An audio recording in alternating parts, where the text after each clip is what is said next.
Yun nga mga abela. Good morning sa inyong lahat mga abela. Anong oras na ba ngayon? Yan. 10:27 na mga abel. O yan.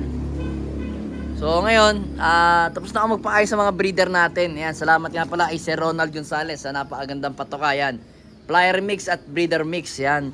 So ngayon, Monday ngayon mga abela. Yan. Kasalukuyan nagpapakain ako sa mga breeder ko. Yun nga mapapansin nyo, hindi ako nakapagtinda dahil non-stop ang ulan dito sa Pampanga ngayon. So ngayon, ayun lang. Diyan lang tayo nagtitinda ngayon sa ano natin, sa pwesto natin sa bahay natin yun. Yung anak ko nagtitinda. So ngayon, so habang nagtitinda yung anak ko, parang ano na namin to, rest day na namin to ng asawa ko kasi matagal-tagal na kami hindi nakakapag-rest day ng asawa ko eh. Kasi dire-diretso lang tinda namin. Kasi pagka hindi kami nagtitinda ng asawa ko, nangihina kami, parang nakakabagot kasi pag nasa bahay ka lang, wala kang ginagawa. Pag nasanay yung katawan mo may ginagawa ka, hahanap-hanapin mo yung ano, yung araw-araw mo ginagawa. Pagka maghapon ka lang nakahiga sa higan, nakakatamad, sumasakit ang katawan natin.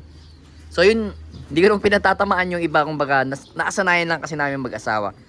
So anyway mga kabel, ngayong Monday kasi, kahapon kasi paiyakan yung pauwian sa mga bawat club mga abel. So kahapon naman is nag-training tayo, is kompleto naman yung mga ibon natin yan. Yung mga ibon natin dito, yan gutom na gutom pa.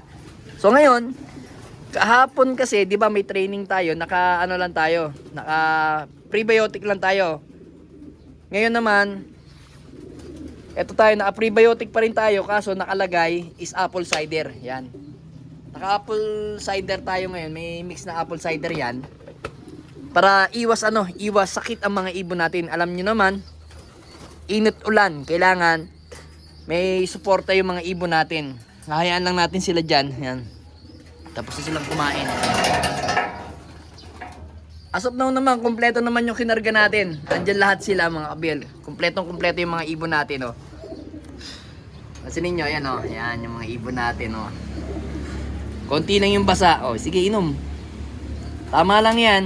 Kasi, ang ibon natin kasi, dapat binibigyan din natin ng prevention para, kagaya niyan, nagtitraining na tayo. So, kailangan natin, bigyan sila ng mga, yan, parang, ayan, herbal.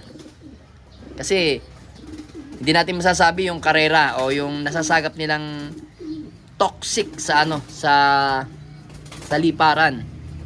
Di ba? So tayo, panay herbal lang ginagamit natin sa mga ibon natin. Ayan, yung mga ibon natin. Hindi naman sila mabasa. Ito, tinamaan kasi ito may sipon. Ayan, yung mga kabel to, tika lang. Medyo tinamaan ito ng sipon. Pero, okay naman. Nagamot ko na yan.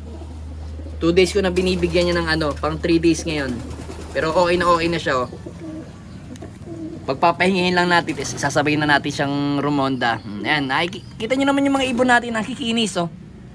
Ang puputi ng mga ilong, ayan. Ang puputi ng ilong ng mga ibon natin. Ayan, oh.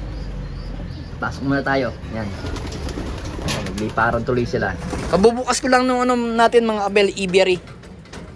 Kasi kaya binuksan ko para nakakagala-gala sila. Yung mga naliligo dito mga abel is yung mga natin, mga south, ayan o. Gaya nito ni Grisel. Inbreed Grisel to eh. Inbreed Vandenbroek yan. Ayan o.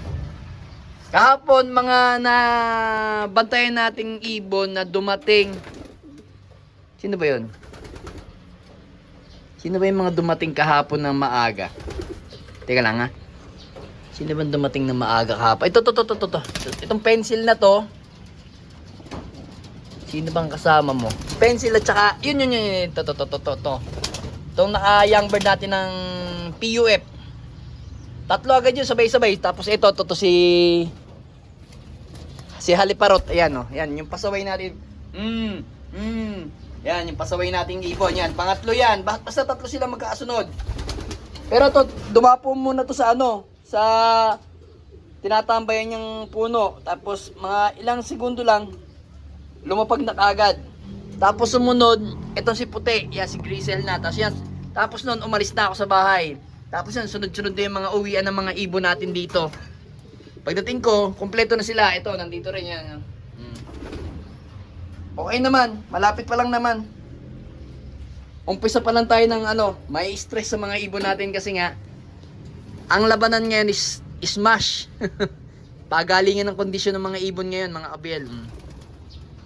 Tingnan natin kung parang may kata. Meron ka bang Tingnan. Check lang. Akala ko may cancer ka eh. Naglulugon kasi So puntahan natin yung natin. Dyan na lang muna kayo ha. Bahala na lang kayo magpaulan kung gusto niyo magpaulan. Talagang doon sa mga nagtatanong sa akin, nagpapa-update. Ayan. Ito yung panahon natin ngayon sa Pampanga. Ngayong Monday. So pasensya na kayo, kahapon hindi ako nakapag-vlog. Kasi talagang maulan pa rin. Kahapon ng hapon. Hindi ako nakapag-vlog kasi hinapon tayong hindi. Nagpa-check up pala uli ako ng anak ko kasi tinamaan siya ng ng tigdasangin. So, yun nga. Kasi alam niyo naman pagka mga ganyang bata, kagaya ng mga kalapate, pagka mga bata pa, madaling tamaan ng mga sipon, sa mga kung anong sakit, kaya mababa pa yung immune system ng mga bata. So ngayon, kagaya ng anak ko, meron naman yung vaccine, kaso nga lang talaga, hindi talaga maiwasan minsan na tatamaan yung mga bata ng mga ganun yung tigdas sangin, natural lang sa mga bata yun. Pero okay na naman ngayon, nabigyan na ng gamot. Kaya kahapon di ako nakapag-vlog. Ayan mga kabelo, pakita ko sa inyo yung anak ni Grisel. Ayan CJ, ayan yung isa, pansinin nyo yung isa ang ganda, kagaya siguro nito, kulay nito. Nakalimutan ko kung anong kulay yung ganito mga kabel PM nga, kayo, comment kayo sa baba. Comment kayo sa baba, anuhin nyo kung anong talagang kulay nito. Hindi naman Grisel talaga tawag dito, may tawag pa dito Kalimitan ko naririnig yun kay Jaime Lim. Ito yung ibon natin, young bird Ayun, kita nyo kulay ganda Gandang kulay Yung isa hindi ko maintindihan kung black check kabilang dali. Ayan para magi-Grisel din. Ayan hindi ko maintindihan. Malalaman natin yan pagka medyo matapang din pala to si matapang din pala to si Jay na to tapang. Yan lang natin, nangihingi pa sila pagkain mamaya na uling hapon isang beses na kayo kakain yan. Sana mapisa na to. Ayan, malapit na to mapisa, alam ko ay, mapisa na. Mapisa na? Ay, hindi pa. Parang pisa na. Tignan natin.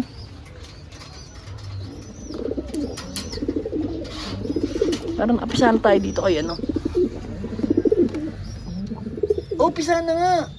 Ayun, nakapisa na tayo Alright, nakapisa na tayo kay kay Peter B. Kay Pink Eyes. Pink Eyes, ang line ng Pink Eyes natin yan. Tapos ito, si Pastel. Pink Eyes natin yan. Hindi na natin siya tatawagin Peter B. Pink Eyes na lang, yan. Meron tayong papisa, alright. Sunod-sunod na napipisa yung mga south natin. Susunod mapisa niyan, ito. Then ito. Yan. Sunod-sunod na yan. Ito may itlog na to Ito maarte to Wala pang itlog Malalaman natin yan. So, yun. Talagang tayo. Ito, kung mapapansin nyo, nakakapote ako. Yan nakakapote. So, ayan mga kabelo. Ayan, pinakita ko lang sa inyo, nakakapote tayo. Kasi, alam niyo naman, mahirap magkasakit ngayon. Lalo na tag-ulan ngayon. Alam niyo naman, pagpatak ng August, panay tag-ulan. Yan. Ito yung tsura natin dito sa sa loop natin. Yan. Ayan, yung mga ibon natin mga kabel kahit pa paano, nakakondisyon naman sila mga kabel. Kaya wala tayong problema sa kanila.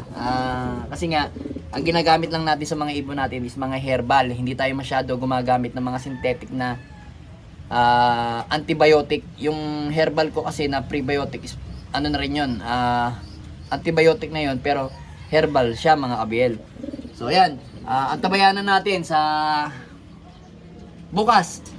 Kasi alam ko bukas meron na kaming patibayan eh. All bird. So tingnan natin kung sino yung mga isasali natin doon sa mga kinaarga natin. Balita ko rin sa mga ibang panser, maraming hindi nakawing ibon dahil nga daw